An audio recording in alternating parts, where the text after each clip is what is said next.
Well, good morning. How about we turn around and shake somebody's hand and go ahead and say hello to the folks around you. Introduce yourself to your neighbor. Say hello.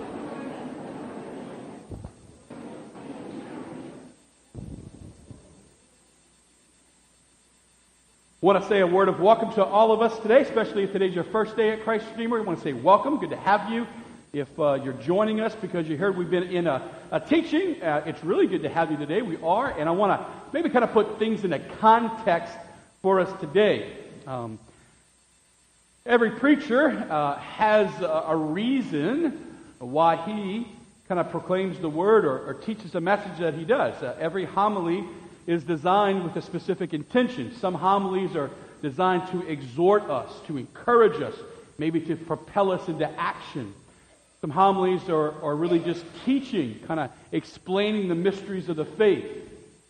Every homily has its own feel, and today what I'd like to do is really just kind of have a conversation about where are we as a parish family and what's before us as an opportunity. So I'd like to throw out three things, right, that we can kind of hang our reflection upon this morning, which is first, where are we?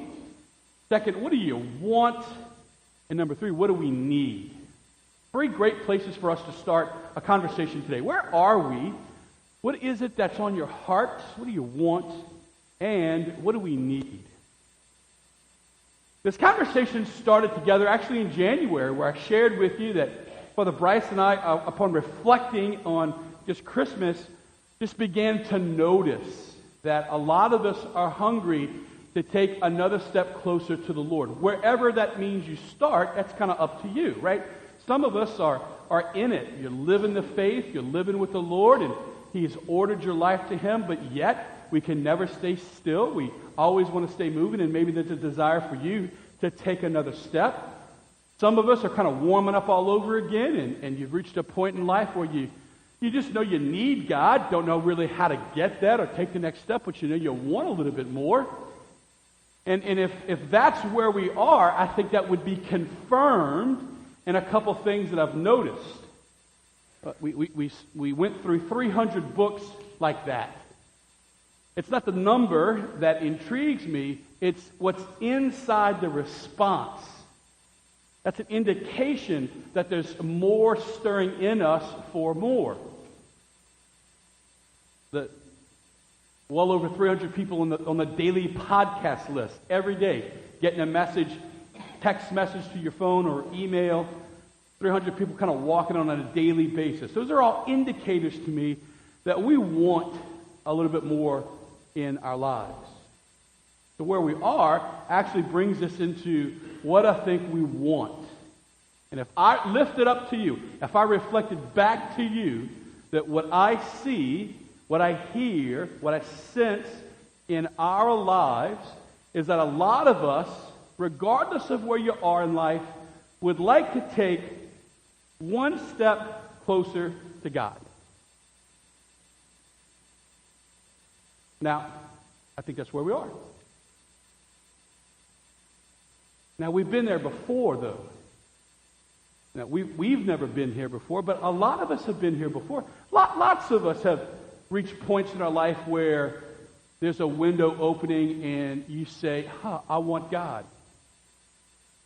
So why did we have the conversations in January we did? Because this is what I see. I think a lot of us at different points in our life want God, but what are the odds of us having that happen if we try to do it by ourselves? This is what happens with Catholics. I see it all the time, right? We want God, we listen to God, and then what happens is we kind of really don't know what to do next because we know how to go to Mass, we know how to receive the Eucharist, maybe go to confession, but here comes God, He speaks to you, you sit in a pew, and we don't know what to do, so we try to do it by ourselves, and then life hits you, which is why we talked about that in January. We talked about how it's easy to forget God. You remember that conversation? I said the reason why most people don't sustain spiritual growth is because when we try to do it by ourselves, we get distracted by life and forget, and then we turn around and we go back to, okay, I want to take another step. Here's what happens. When we try to do it by ourselves, we usually, at some point, lose steam and we revert back to where we were. And last Sunday, the good news for all of us, as we heard the call of Peter, God spoke to us last week and said, He knows that that's the pattern, and He knows that we want to take another step, and God wants it more than we do. Last Sunday, remember, we talked about how when Jesus saw Simon, when Jesus saw the fisherman, He saw the Pope inside the fisherman, and He pulled the Pope out the fisherman. When Jesus first saw Simon, He saw a sinner, and He pulled the saint out of the sinner. And I said, there's a Peter inside of every Simon. And I want to be Peter.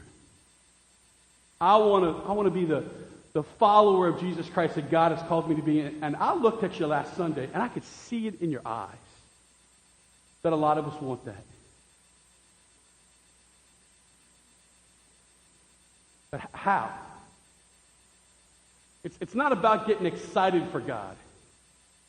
At some point, we're going to get lost along the way unless there is a way.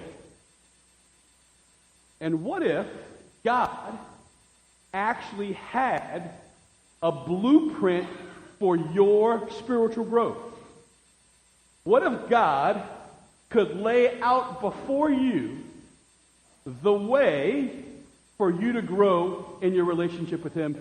Would you want that in your life? If God says, I know the way, and I'll show you the way, would you be interested in that?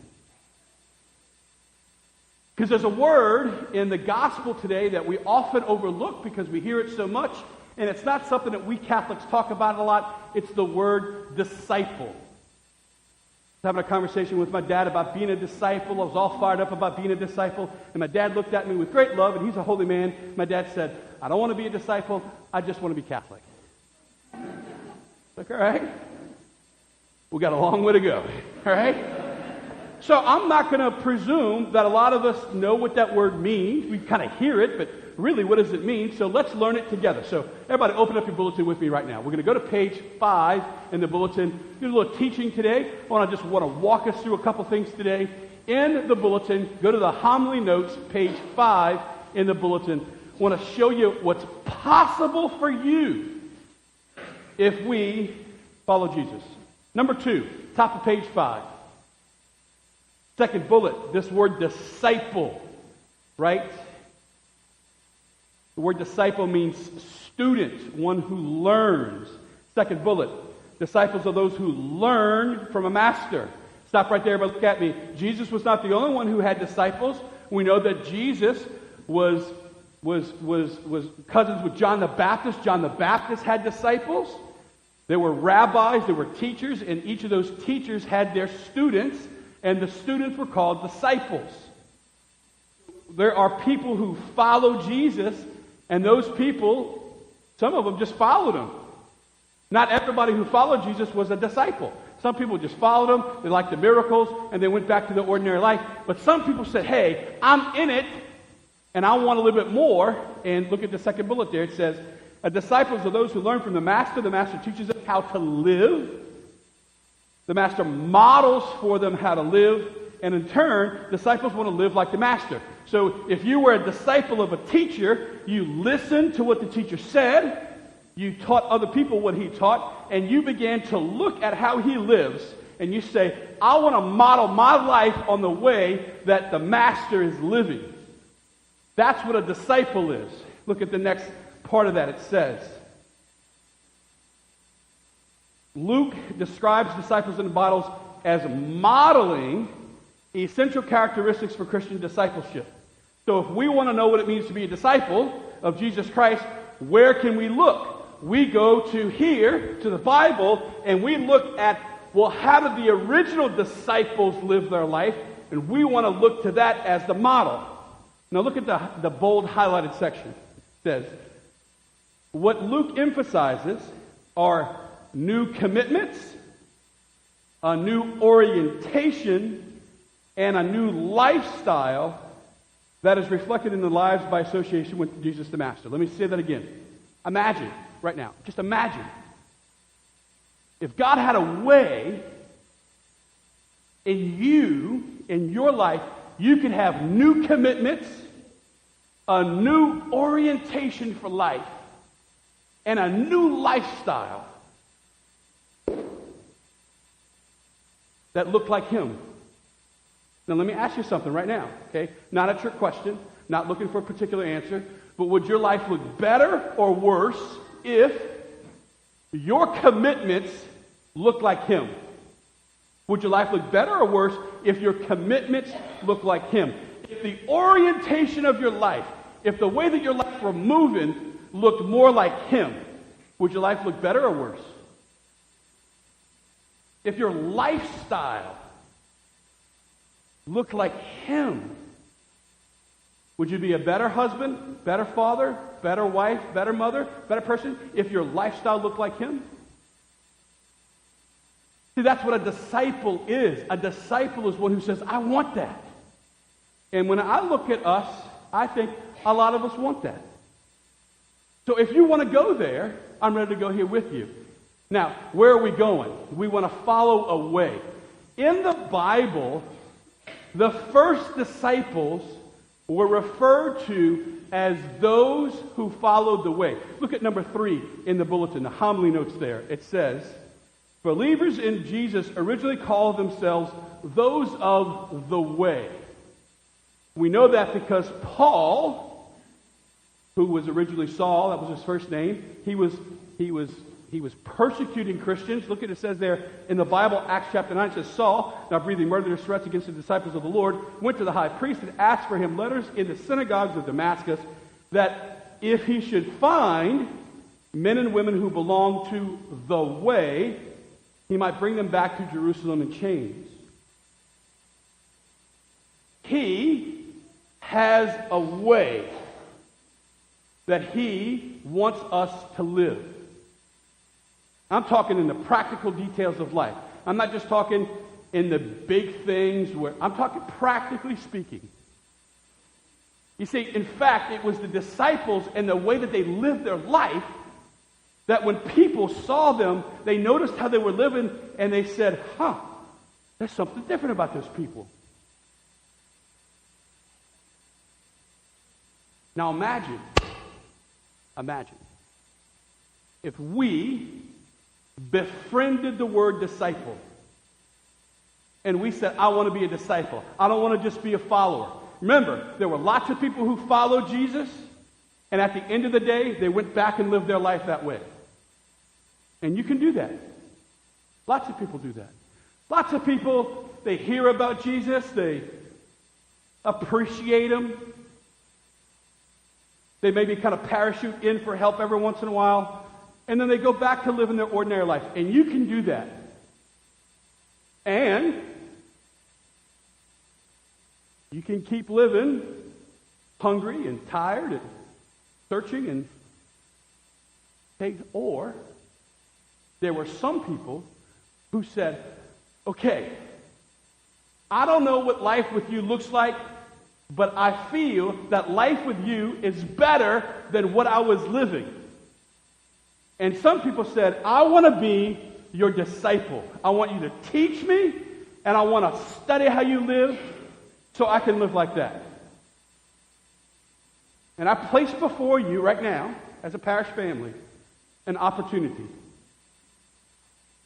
If you would like to know the way, if you would like to know how to live as a disciple, I am inviting you on a journey with me. Over the next 7 Sundays, from now to Palm Sunday, we're going to talk about what it means to live as a disciple. And I'm not talking about fancy teachings. I'm going to talk about practical things. What do you do? When you go home tonight, what do you do? How do we live as a disciple? Here's how it's going to unfold. Next Sunday, we're going to talk about how the most important thing that we all overlook, we're going to just go right there. Disciples learn how to say no. Want to know why most of us go back and forth between us and God? It's not because of our desire. It's because of our will. Talk about that next Sunday. Then what's going to happen is we're going to start to lay out this teaching about how we can start to say yes to God in some practical things. And if that's what you're interested in, I want to invite you on a journey that starts next week. But it starts here, today. It's about Him. And it's about you.